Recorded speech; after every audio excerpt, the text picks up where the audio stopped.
ਦੇ ਜਿੰਨੇ ਵੀ ਸਰੋਤੇ ਸਾਡੇ ਸਾਰੇ ਹੀ AM ਸਟੇਸ਼ਨਸ, FM ਸਟੇਸ਼ਨਸ, ਘਰਾਂ ਦੇ ਵਿੱਚ ਰੇਡੀਓ ਸੈਟਸ ਦੇ ਰਾਹੀਂ, ਟੈਲੀਫੋਨ ਦੇ ਰਾਹੀਂ, ਫੇਸਬੁੱਕ, YouTube ਤੇ ਲਾਈਵ ਦੇਖ ਰਹੇ ਹੋ, ਸੁਣ ਰਹੇ ਹੋ।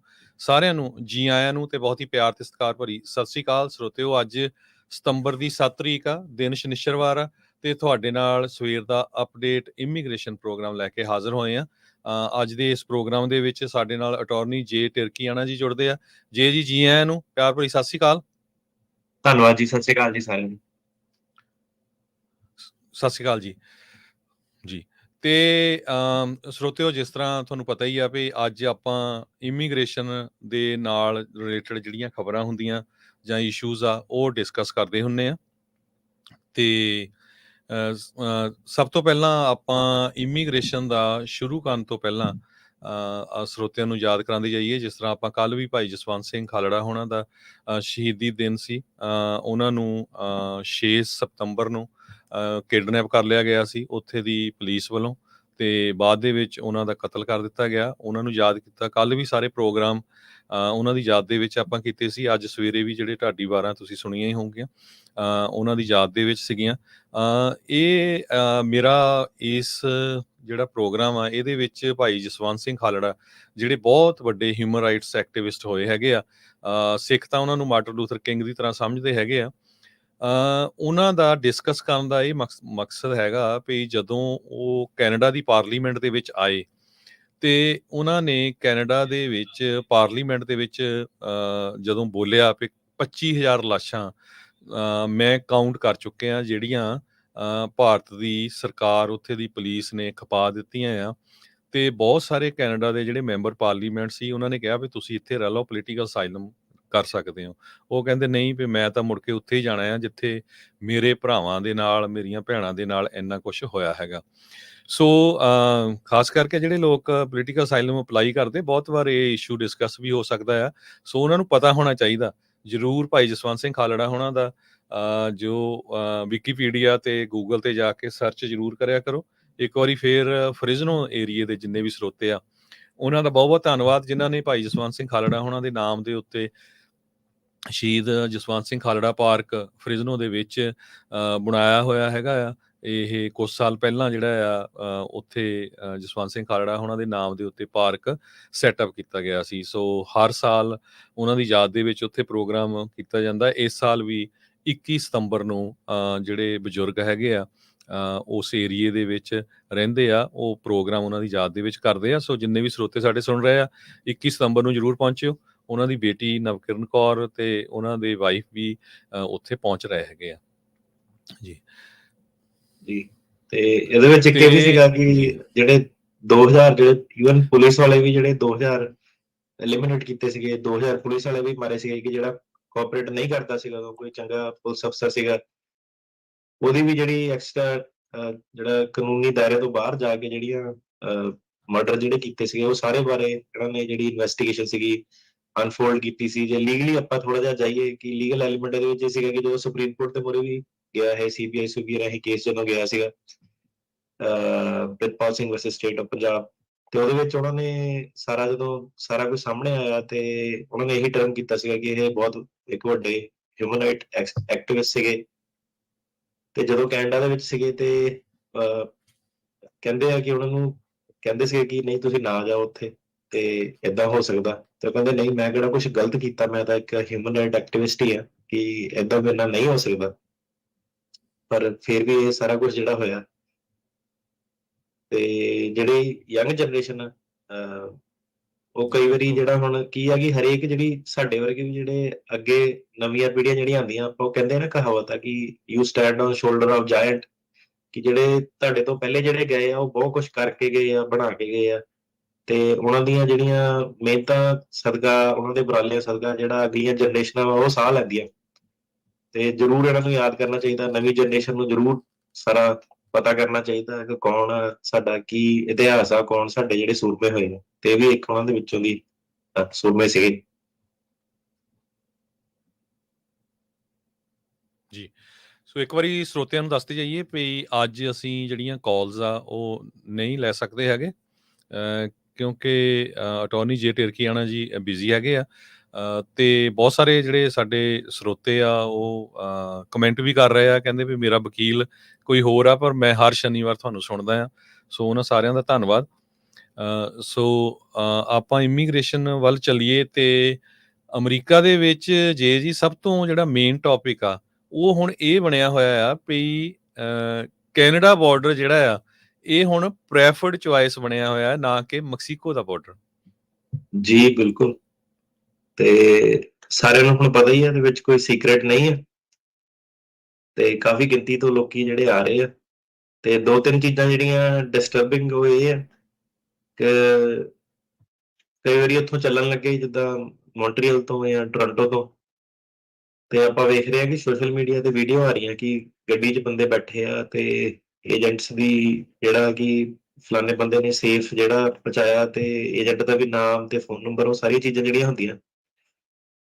ਤੇ ਕਈ ਵਾਰੀ ਇੱਧਰੋਂ ਵੀ ਜਿਹੜੇ ਖੁਦ ਦੇ ਵੀ ਕਈ ਵਾਰੀ ਜਿਹੜੀ ਕਮਿਊਨਿਟੀ 'ਚ ਨੌਲੇਜ ਆ ਜਾਂਦੀ ਕਿ ਫਲਾਣੇ ਬੰਦੇ ਨੂੰ ਡਿਟੇਨ ਕਰ ਲਿਆ, ਟਕੋਮਾ ਦੇ ਵਿੱਚ ਡਿਟੇਨ ਕਰ ਲਿਆ, ਜਾਂ ਬਾਰਡਰ ਤੇ ਕਿਸੇ ਦੀ ਹੈਲਪ ਕਰਨ ਗਿਆ ਸੀ, ਕਿਸੇ ਨੂੰ ਪਿਕ ਕਰਨ ਗਿਆ ਹੈਗਾ, ਉਹਨੂੰ ਡਿਟੇਨ ਕਰ ਲਿਆ। ਸੋ ਕੀ ਆ ਕਿ ਜਿੱਦਾਂ ਕੋਈ ਉਰੇ ਆਇਆ, ਉਹਦਾ ਕੋਈ ਦੋਸਤ ਮਿੱਤਰ ਪੜ੍ਹਦਾ ਕੈਨੇਡਾ ਦੇ ਵਿੱਚ, ਤੇ ਉਹ ਜਿਹੜੇ ਏਜੰਟ ਆ ਉੱਧਰ, ਉਹ ਬੜਾ ਸੌਖਾ ਜਿਹਾ ਕਰਕੇ ਜਿੱਦਾਂ ਦੱਸਦੇ ਆ। ਤੇ ਓਬਵੀਅਸਲੀ ਜਦੋਂ ਆਹ ਵੀਡੀਓ ਇੰਟਰਨੈਟ ਤੇ ਆਉਂਦੀਆਂ ਕਿ ਡਾਇਰੈਕਟ ਫਲਾਈਟਾਂ ਜਾਂ ਡਾਇਰੈਕਟ ਉਹ ਬਾਰਡਰ ਤੱਕ ਗੱਡੀ ਰਾਹੀਂ ਪਹੁੰਚ ਜਾਂਦਾ ਬੰਦਾ, ਸੋ ਲੋਕਾਂ ਨੂੰ ਕੀ ਲੱਗਦਾ ਕਿ ਇਹ ਬਹੁਤ ਇੱਕ ਖੇਡ ਜਿਹਾ ਪਿਆ, ਪਰ ਐਕਚੁਅਲ ਦੇ ਵਿੱਚ ਇਹ ਹਿਊਮਨ ਸਮਗਲਿੰਗ ਦੇ ਵਿੱਚ ਆਉਂਦਾ। ਤੇ ਕਈ ਆਪਣੇ ਕੇਸ ਜਿਹੜੇ ਸੀਗੇ ਉਹਦੇ ਵਿੱਚ ਕੀ ਸੀਗਾ ਕਿ ਉਹ ਫੜ ਲੈਂਦੇ ਬੰਦੇ ਨੂੰ, ਫਿਰ ਗਏ ਨੂੰ ਇੱਧਰੋਂ ਦੀ। ਕਈ ਵਾਰੀ ਪੀਸ ਆਰਚ ਜਿਹੜੀ ਪਾਰਕ ਹੈਗੀ ਆ, ਉੱਥੇ ਜਾ ਕੇ ਉਹ ਆਪਣੇ ਵੱਲੋਂ ਤਾਂ ਉਹ ਫਰੈਂਡ ਦੀ ਹੈਲਪ ਕਰਨ ਜਾਂਦੇ ਆ, ਪਰ ਫੜ ਹੋ ਜਾਂਦੇ ਆ। ਤੇ ਹੁਣ ਕਿਉਂਕਿ ਕੈਨੇਡਾ ਦੇ ਵਿੱਚ ਵੀ ਸੀਗਾ ਕਿ ਅਸਾਈਲਮ ਤੁਸੀਂ ਫਾਈਲ ਕਰਨਾ, STCA ਐਗਰੀਮੈਂਟ ਵਗੈਰਾ ਜਿਹੜੇ ਉਹ ਡਿਕਟੇਟ ਕਰਦੇ ਆ ਕਿ ਜੇ ਨਹੀਂ ਵਾਪਸ ਕੀਤਾ ਤੇ ਉਹਨੂੰ ਵੀ, ਦੋਸਤ ਨੂੰ ਵੀ ਕਈ ਵਾਰੀ ਵਾਪਸ ਭੇਜ ਦਿੰਦੇ ਆ, ਤੇ ਜਿਹੜਾ ਇੱਧਰ ਵਾਲਾ ਹੁੰਦਾ ਉਹਨੂੰ ਫੜ ਲੈਂਦੇ ਆ ਤੇ ਡਿਟੈਂਸ਼ਨ ਸੈਂਟਰ 'ਚ ਪਾ ਦਿੰਦੇ ਆ।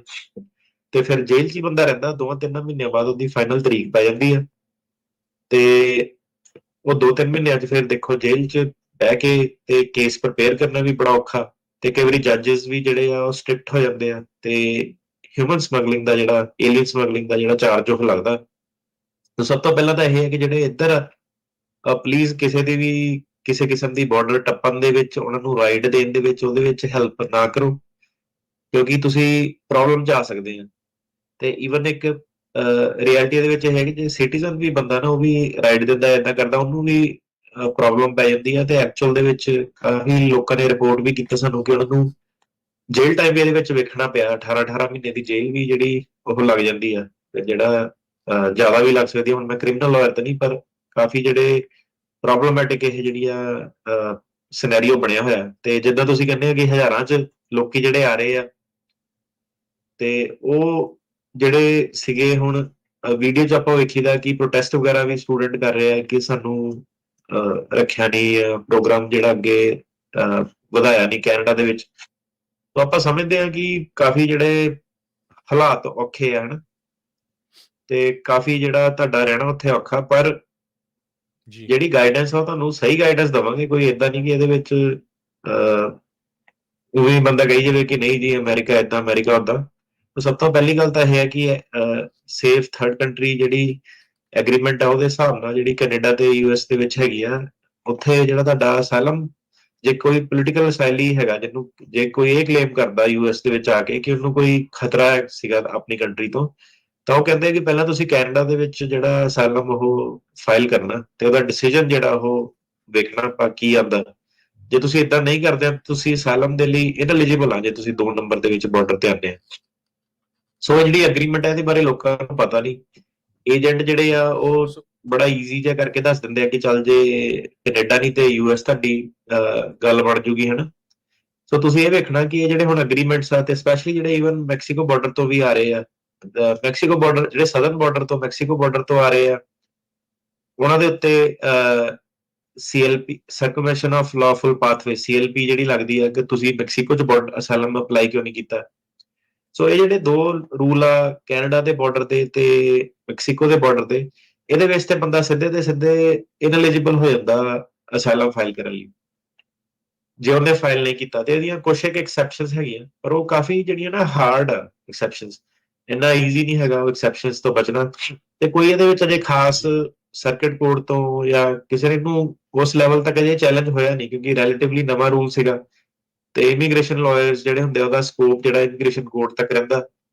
ਤੇ ਇਹ ਕਾਫੀ ਜਿਹੜਾ ਚਿੰਤਾ ਦਾ ਵਿਸ਼ੇ ਬਣਿਆ ਪਿਆ। ਸੋ ਜਿਹੜੀ CLP ਸੀਗੀ ਉਹ ਲੱਗਦੀ ਹੈ ਤੁਹਾਡੀ ਮਈ 11 2023 ਤੋਂ। ਸੋ ਜੇ ਤੁਸੀਂ ਮੰਨ ਲਓ ਹੁਣ ਤੁਸੀਂ ਵੇਖਦੇ ਆ ਕਿ ਤੁਹਾਡਾ ਕੋਈ ਪੇਂਡੂ ਉਰੇ ਪੱਕਾ ਹੋ ਗਿਆ ਸੀ, ਸਾਲ ਚ ਆਇਆ, ਸੋ ਇਹ ਜਿਹੜੀਆਂ ਹੁਣ ਕੱਟ ਆਫ ਡੇਟਸ ਜਿਹੜੀਆਂ ਹੈਗੀਆਂ ਨਾ, ਕਿ ਇਹ ਬਹੁਤ ਮੈਟਰ ਕਰਦਾ ਕਿ ਇਹ ਕਦੋਂ ਆਏ ਆ। ਜਿਹੜੇ ਤਾਂ ਪਹਿਲਾਂ ਆਏ ਸੀ ਉਹਨਾਂ ਤੇ ਇਹ ਲਾਅ ਜਿਹੜੇ ਆ ਲਾਗੂ ਨਹੀਂ ਹੁੰਦੇ। ਜਿਹੜੇ ਹੁਣ ਬਾਅਦ ਚ ਆ ਰਹੇ ਆ ਜਾਂ ਤੁਸੀਂ ਹੁਣ ਜਿਹੜੇ ਕੈਨੇਡਾ ਤੋਂ ਆ ਰਹੇ ਹੋ, ਤੁਹਾਨੂੰ ਫਿਰ ਮਿਸਗਾਈਡ ਕਾਫੀ ਜ਼ਿਆਦਾ ਇਹਦੇ ਵਿੱਚ ਕੀਤਾ ਜਾ ਰਿਹਾ। ਤਾਂ ਆਬਵੀਅਸਲੀ ਕੀ ਹੁੰਦਾ ਕਿ ਦੇਖੋ, ਜਦੋਂ ਬੰਦਾ ਆਊਗਾ, ਲਾਇਰ ਨੇ ਤਾਂ ਭਾਵੇਂ ਤੁਹਾਡਾ ਕੇਸ ਜੱਜ ਨੇ ਪਾਸ ਕਰਨਾ ਨਹੀਂ ਕਰਨਾ, CLP ਲੱਗਣਾ ਨਹੀਂ ਲੱਗਣਾ, STCA ਲੱਗਣਾ ਨਹੀਂ ਲੱਗਣਾ, ਲਾਇਰ ਤੁਹਾਨੂੰ ਹਾਇਰ ਕਰਨਾ ਪੈਣਾ, ਲਾਇਰ ਤੇ ਪੈਸੇ ਖਰਚਣੇ ਪੈਣੇ ਆ, ਪਰ ਉਹ ਅਲਟੀਮੇਟਲੀ ਤੁਹਾਡੇ ਕੇਸ ਦਾ ਬਣਨਾ ਕੁਝ ਨਹੀਂ। ਤੇ ਤੁਸੀਂ ਹੋਰ ਜਿਹੜਾ ਸੀਗਾ ਡੈਟ ਦੇ ਵਿੱਚ ਜਿਹੜਾ ਹੈਗਾ ਚਲ ਜਾਣਾ। ਤੇ ਪੈਸੇ ਜੇ ਤੁਸੀਂ ਪਹਿਲਾਂ ਹੀ ਕਹਿ ਰਹੇ ਹੋ ਕਿ ਬਹੁਤ ਲੱਗੇ ਆ ਤੁਹਾਡੇ, ਹੁਣ ਤੁਸੀਂ ਏਜੰਟ ਨੂੰ ਵੀ ਪੈਸੇ ਦਓਗੇ, ਵਕੀਲ ਨੂੰ ਵੀ ਪੈਸੇ ਦਓਗੇ। ਉਸ ਤੋਂ ਬਾਅਦ ਉਰੇ ਹੁਣ ਜਿਹੜੀ ਜੌਬ ਸਿਚੁਏਸ਼ਨ ਆ, ਜਿਹੜੀ ਫੈਕਟ ਆ, ਕੋਈ ਬਾਹਲੀ ਵਧੀਆ ਨਹੀਂ। ਜਿਹੜੇ ਲੋਕੀ ਉਰੇ ਰਹਿੰਦੇ ਹੁੰਦੇ ਆ ਉਹ ਸਾਰਿਆਂ ਨੂੰ ਪਤਾ ਕਿ ਥੋੜਾ ਜਿਹਾ ਵਧੀਆ ਬਣਾ ਕੇ ਦੱਸਦੇ ਆ, ਠੀਕ ਹੈ, ਜਦੋਂ ਬੰਦਾ ਇੰਡੀਆ ਜਾਂਦਾ ਕਿ ਅਮਰੀਕਾ ਏਦਾਂ, ਅਮਰੀਕਾ ਉਦਾਂ। ਸੋ ਇਸ ਵੇਲੇ ਬਹੁਤ ਇੱਥੇ ਤੰਗੀ ਜਿਹੜੀ ਚੱਲ ਰਹੀ ਆ, ਜੌਬਸ ਜਿਹੜੀਆਂ ਇਵਨ ਛੋਟੇ ਲੈਵਲ ਤੇ, ਸਟੋਰਾਂ ਦੇ ਲੈਵਲ ਤੇ, ਉਹਦੇ ਲੈਵਲ ਤੇ ਹੈ ਨਹੀਂ ਗਿਆ। ਈਵਨ ਆਪਣੇ ਜਿੱਦਾਂ ਸੈਨੋਜ਼ੇ ਵਗੈਰਾ ਵੱਡੇ ਸ਼ਹਿਰਾਂ ਦੇ ਵਿੱਚ ਵੀ ਆਪਾਂ ਵੇਖਦੇ ਹਾਂ, ਲੋਕੀ ਕਹਿੰਦੇ ਆਵਰਸ ਕੱਟ ਕਰ ਲਏ। ਤੇ ਇਸ ਵੇਲੇ ਜਿਹੜੀ ਸਥਿਤੀ ਬਣੀ ਪਈ ਹੈ, ਜੇ ਆਪਾਂ ਹੋਰ ਇਹਦੇ ਵਿੱਚ ਡਿਟੇਲ ਚ ਜਾਈਏ, ਤੁਸੀਂ ਦੇਖੋ ਕਿ ਹਫ਼ਤੇ 10 ਦਿਨਾਂ ਦੇ ਅੰਦਰ ਹੀ ਇੰਟੈਲ ਵਾਲਿਆਂ ਨੇ, ਉਹਨਾਂ ਨੇ ਜਿਹੜੀਆਂ ਵੱਡੀਆਂ ਵੱਡੀਆਂ ਕੰਪਨੀਆਂ, ਫੇਸਬੁੱਕ ਵਾਲਿਆਂ ਨੇ ਹਜ਼ਾਰਾਂ ਚ ਹੀ ਬੰਦੇ ਜਿਹੜੇ ਆਪਣੇ ਲੇ ਆਫ ਜਿਹੜੇ ਇਹ ਕਰ ਰਹੇ ਆ। ਤੇ ਅਰਲੀ ਸਾਈਨ ਜਿਹੜੇ ਹੈਗੇ ਆ ਕਿ ਪ੍ਰੋਪਰ ਰਿਸੈਸ਼ਨ ਵੱਲ ਜਿਹੜੀ ਇਕਨੋਮੀ ਵੱਧ ਰਹੀ ਹੈ। ਤੇ ਇਹ ਕੰਪਲੈਕਸ ਜਿਹੜੀਆਂ ਚੀਜ਼ਾਂ ਹੈਗੀਆਂ, ਤੇ ਤੁਸੀਂ ਜੇ ਕੈਨੇਡਾ ਦੇ ਵਿੱਚ ਹੈਗੇ ਆ, ਆਪਾਂ ਕਈ ਵਾਰੀ ਵੇਖਦੇ ਕਿ ਈਵਨ ਬੰਦਾ ਜਿਹੜਾ PR ਵਾਲੇ ਰਾਹ 'ਚ ਹੁੰਦਾ, ਤੇ ਆਸਟ੍ਰੇਲੀਆ ਦੇ ਵਿੱਚ ਤਾਂ ਈਵਨ ਜਿਹੜੇ PR ਵਾਲੇ ਵੀ ਸੀਗੇ, ਸੋਜੋਰਨੋ ਵਾਲੇ ਜਾਂ ਕੋਈ ਪੱਕੇ ਹੋਏ ਆ, ਸਪੇਨ, ਪੁਰਤਗਾਲ, ਇਟਲੀ ਸਪੈਸ਼ਲੀ, ਤੇ ਉਹ ਬੰਦੇ ਉਰੇ ਬਾਰਡਰ ਟੱਪ ਕੇ ਜਿਹੜੇ ਆ ਰਹੇ ਆ। ਸੋ ਮੈਨੂੰ ਪਤਾ ਨਹੀਂ ਕਿ ਕੌਣ ਇਹ ਮਿਸਗਾਈਡ ਕਰਦਾ, ਕੋਈ ਦੋਸਤ ਮਿੱਤਰ ਮਿਸਗਾਈਡ ਕਰ ਦਿੰਦੇ ਆ ਜਾਂ ਕਿੱਦਾਂ ਵਾ। ਤੇ ਕਾਫੀ ਫਿਰ ਆ ਕੇ ਦੇਖੀ ਫਰਸਟ੍ਰੇਸ਼ਨ ਵੀ ਉਹਨਾਂ ਨੂੰ ਹੁੰਦੀ ਆ, ਤੇ ਕਈ ਵਾਰੀ ਬੰਦਾ ਸਾਹਮਣ ਵਾਲਾ ਵੀ ਨਹੀਂ ਕੋਈ ਲੱਭਦਾ। ਤੇ ਹਾਲਾਤ ਉਹਨਾਂ ਨੂੰ ਜਿੱਦਾਂ ਦੱਸਿਆ ਜਾਂਦਾ ਕਿ ਅਮਰੀਕਾ 'ਚ ਇੰਨੇ ਪੈਸੇ ਬਣ ਜਾਂਦੇ, ਉਨੇ ਪੈਸੇ ਬਣ ਜਾਂਦੇ ਆ, ਇੱਥੇ ਬਣਦੇ ਨਹੀਂ ਇੰਨੇ ਪੈਸੇ ਅੱਜ ਦੀ ਡੇਟ 'ਚ।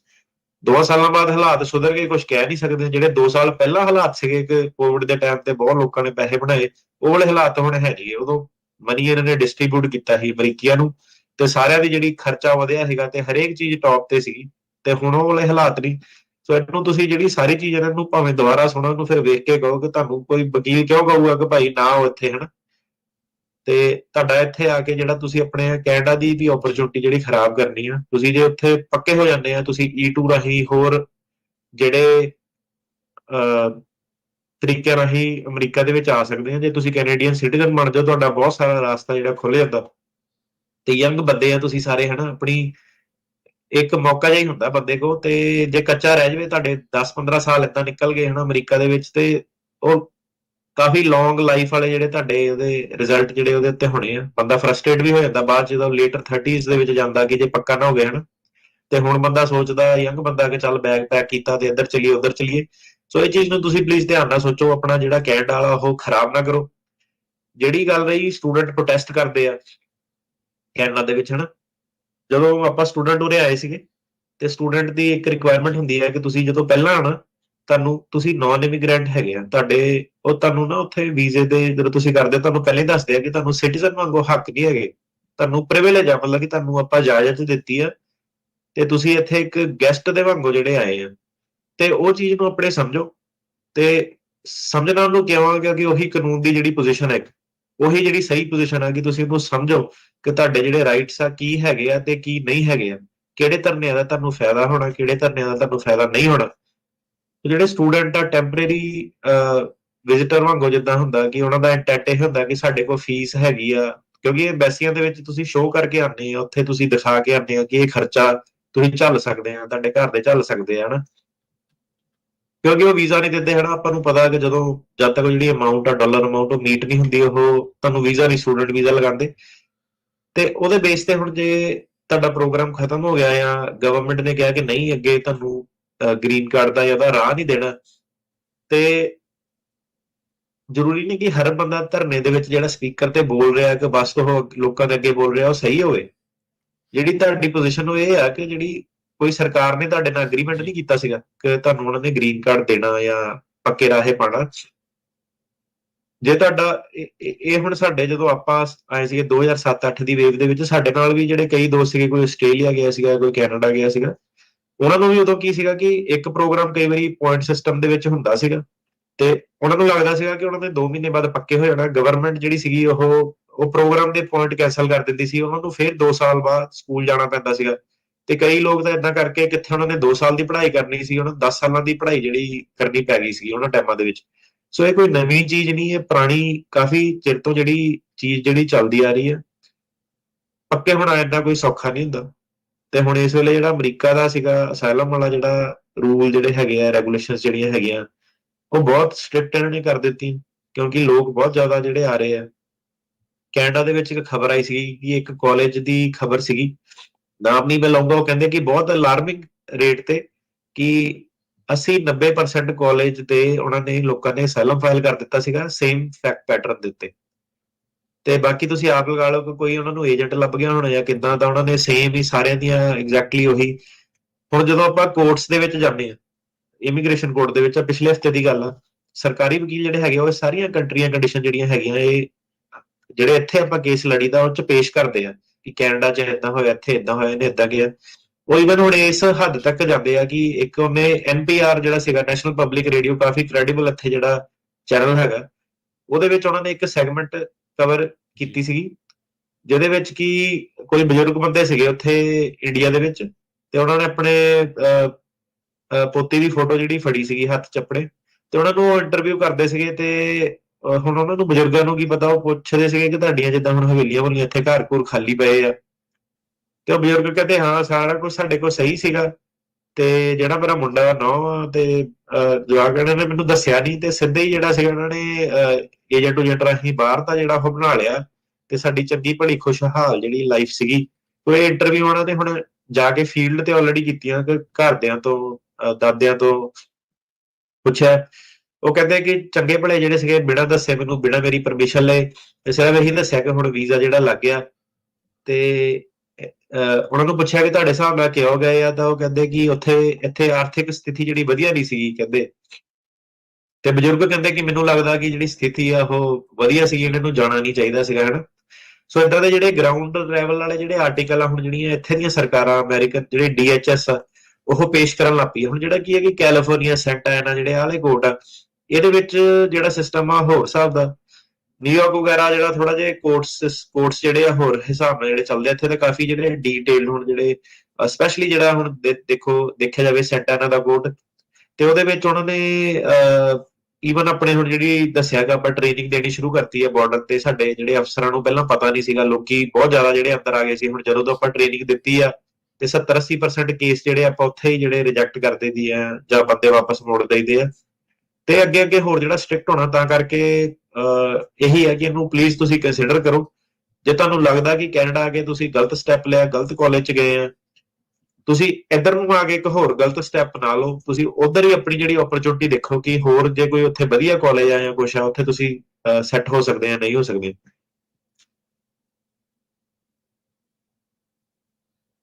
ਜੀ ਬਿਲਕੁਲ। ਸੋ ਬਹੁਤ ਬਹੁਤ ਧੰਨਵਾਦ। ਸੋ ਇਹ ਆਪਾਂ ਖਬਰ ਤਾਂ ਸਾਂਝੀ ਕੀਤੀ ਹੈ, ਵੌਇਸ ਆਫ ਅਮਰੀਕਾ ਨੇ ਪਿਛਲੇ ਦਿਨਾਂ ਦੇ ਵਿੱਚ ਇਹ ਰਿਪੋਰਟ ਛਾਪੀ ਸੀ ਵੀ 97,000 ਦੇ ਕਰੀਬ ਜਿਹੜੇ ਅਨਡਾਕੂਮੈਂਟਡ ਇੰਡੀਅਨ ਇਮੀਗ੍ਰੈਂਟਸ ਆ ਉਹ ਕ੍ਰਾਸ ਕੀਤੇ ਆ ਬਾਰਡਰ 'ਚ, ਜਿਨ੍ਹਾਂ ਚੋਂ 30,000 ਨਾਰਥ ਬਾਰਡਰ ਤੋਂ, ਕੈਨੇਡਾ ਵਾਲੀ ਸਾਈਡ ਤੋਂ ਸੀਗੇ। ਤੇ ਆਪਾਂ ਹੁਣ ਇਮੀਗ੍ਰੇਸ਼ਨ ਦੇ ਜਿਹੜੇ ਇਸ਼ੂਜ਼ ਆ ਉਹਨਾਂ ਵੱਲ ਚੱਲਦੇ ਹਾਂ। ਇੱਕ ਵਾਰੀ ਫਿਰ ਦੱਸਦੇ ਜਾਈਏ ਸਰੋਤਿਆਂ ਨੂੰ ਵੀ ਅੱਜ ਅਸੀਂ ਕਾਲਸ ਨਹੀਂ ਲੈ ਸਕਾਂਗੇ, ਪਰ ਜੇ ਤੁਸੀਂ ਅਟਾਰਨੀ ਜੇ ਟਿਰਕੀ ਆਉਣਾ, ਉਹਨਾਂ ਦੇ ਆਫਿਸ ਦਾ ਨੰਬਰ ਮੈਂ ਤੁਹਾਨੂੰ ਦੱਸਦਾ ਜਾਵਾਂ, ਕਾਲ ਕਰ ਸਕਦੇ ਹੋ ਮੰਡੇ ਟੂ ਫਰਾਈਡੇ। ਨੰਬਰ ਉਹਨਾਂ ਦਾ ਹੈਗਾ 4159090503, 4159090503। ਸੋ ਜੀ ਅੱਜ ਆਪਾਂ ਕੀ ਡਿਸਕਸ ਕਰਨ ਜਾ ਰਹੇ ਹਾਂ? ਆਪਾਂ ਜੀ ਪਿਛਲੀ ਵਾਰੀ ਪਿਛਲੇ ਸ਼ੋਅ 'ਚ ਆਪਾਂ ਇੱਕ ਕੇਸ ਦੀ ਡਿਸਕਸ਼ਨ ਕਰਦੇ ਸੀਗੇ, ਮੈਟਰ ਆਫ ARCG, ਤੇ ਜੀ ਉਹਦੇ ਬਾਰੇ ਆਪਾਂ ਜਿਹੜੀ ਡਿਸਕਸ਼ਨ ਕੰਟੀਨਿਊ ਰੱਖਾਂਗੇ। ਪਿਛਲੀ ਵਾਰੀ ਆਪਾਂ ਜਿਹੜੀ ਰੱਖ ਨਹੀਂ ਪਾਏ ਸੀਗੇ, ਤੇ ਉਹਦੇ ਬਾਰੇ ਆਪਾਂ ਜਿਹੜੀ ਦੁਬਾਰਾ ਗੱਲ ਕਰਾਂਗੇ। ਜੀ, ਜੀ। ਜੀ, ਬਿਲਕੁਲ। ਜੀ। ਤੇ ਜੇ ਦੱਸਦੇ ਜਾਈਏ ਕਿ ਕੇਸ ਇਹ ਸੀਗਾ ਹਾਂਜੀ, ਜਿਹੜਾ। ਕਰੋ ਡਿਸਕਸ। ਜੀ, ਆਵਾਜ਼ ਆ ਰਹੀ? ਹਰਜੋਤ ਜੀ, ਆ ਰਹੀ ਹੈ ਹਾਂਜੀ, ਆ ਰਹੀ, ਆਵਾਜ਼? ਬਿਲਕੁਲ ਆ ਰਹੀ। ਅੱਛਾ ਜੀ। ਸੋ ਮੈਟਰ ਆਫ ARCG ਦੇ ਬਾਰੇ ਆਪਾਂ ਹਾਂਜੀ, ਆ ਜਿਹੜੀ ਰਹੀ, ਆ ਗੱਲ ਰਹੀ। ਉਹ ਕਰਾਂਗੇ ਦੁਬਾਰਾ ਤੋਂ। ਪਿਛਲੇ ਸ਼ੋਅ ਦੇ ਵਿੱਚ ਵੀ ਆਪਾਂ ਕੀਤੀ ਸੀਗੀ। ਸੋ ਇਹ ਜਿਹੜਾ ਕੇਸ ਸੀਗਾ ਬੇਸਿਕਲੀ ਮੈਰਿਡ ਵੂਮਨ ਜਿਹੜੀਆਂ ਹੁੰਦੀਆਂ ਉਹਨਾਂ ਦੇ ਬਾਰੇ ਇਹ ਕੇਸ ਸੀਗਾ। ਤੇ ਉਦੋਂ ਤਾਂ ਇਹ ਗੁਆਟਾਮਾਲਾ ਦਾ ਕੇਸ ਸੀਗਾ।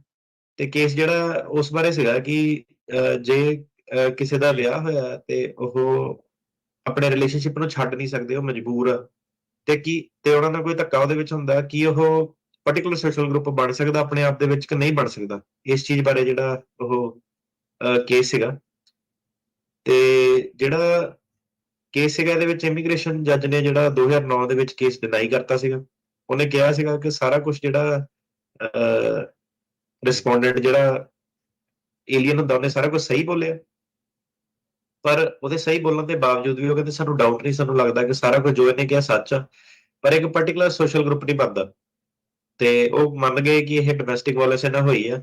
ਤੇ ਪਰ ਉਹੀ ਕਹਿੰਦੇ ਕਿ ਜਿਹੜਾ ਮੈਰਿਡ ਵੂਮਨ ਹੈਗੀਆਂ ਗੁਆਟੇਮਾਲਾ ਦੀਆਂ, ਉਹ ਆਪਣਾ ਰਿਲੇਸ਼ਨ ਜਾਂ ਨਹੀਂ ਛੱਡ ਸਕਦੀਆਂ। ਜੱਜ ਸਾਹਿਬ ਨੇ ਇਹ ਕੰਕਲੂਡ ਕੀਤਾ ਸੀਗਾ ਕਿ ਮੈਂ ਇਹਨਾਂ ਨੂੰ ਇੱਕ ਪਾਰਟਿਕੂਲਰ ਸੋਸ਼ਲ ਗਰੁੱਪ ਜਿਹੜਾ ਨਹੀਂ ਮੰਨਦਾ।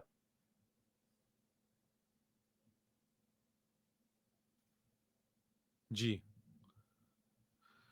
ਤੇ ਇਹਦਾ ਫਿਰ ਪੰਜਾਬੀ ਕੇਸਿਸ ਦੇ ਨਾਲ ਕੀ ਰੈਲੇਵੈਂਟ ਸੀਗਾ?